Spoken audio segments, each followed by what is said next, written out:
Bismillahirrahmanirrahim. Assalamualaikum warahmatullahi wabarakatuh. Yang ini berkenaan syarat korban. Okey, yang pertama mestilah syarat tu haiwan tu cukup umur. Untuk unta hendaklah ia genap 5 tahun. 5 tahun kalau unta.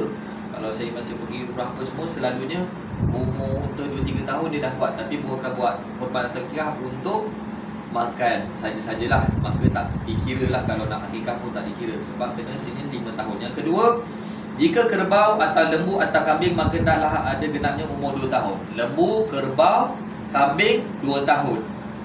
Okey, seterusnya jika biri-biri, maka hendaklah ada umurnya genap setahun. Atau ia sudah mengukuhkan giginya sebelum daripada genap setahun, maka ianya.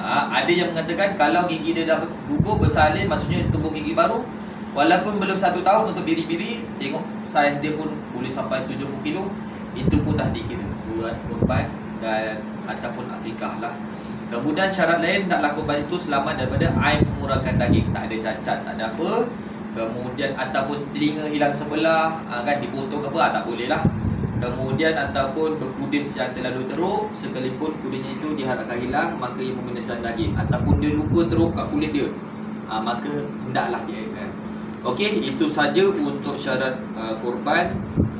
Boleh follow kami di TikTok dan YouTube. Assalamualaikum warahmatullahi wabarakatuh.